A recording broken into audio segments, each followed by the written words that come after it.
Company culture, it's a huge thing for us, to get that right, and it's something that we focus really a lot on. Company culture is something that you build and you create, and it takes a lot of time, but at the same time it can actually change with either things that happen within the company or also people that you hire.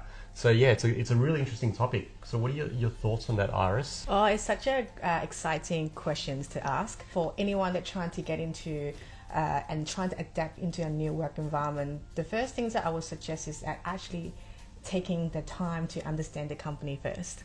You're going to research a company, but the most important thing is actually allow yourself to have a bit of time to adjust, having an open mind, but also that think about that the first month is for you to explore more about the company, which means you're going to receive lots of feedback. You might make a lot of mistakes as well, but that's okay.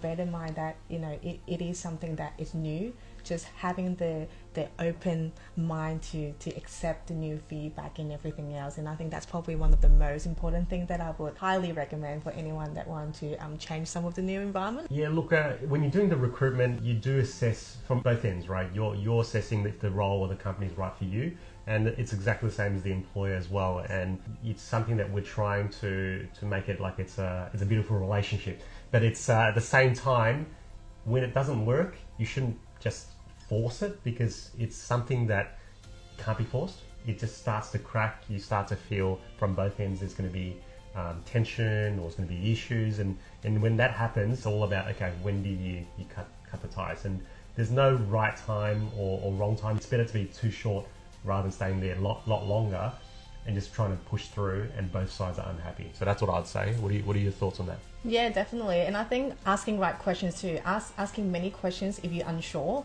about that, because most of the times that people might get so scared and having a fear of, I'm just new. Maybe I shouldn't ask any questions. Maybe I should be quiet. And allow yourself to actually ask many questions as you can. That also to help that for both parties to understand, not only just the employer, but also the employee to understand too. That's a bit about on company culture and giving you some insights on that. So it's a two-way street. It's not a one-way street. Absolutely.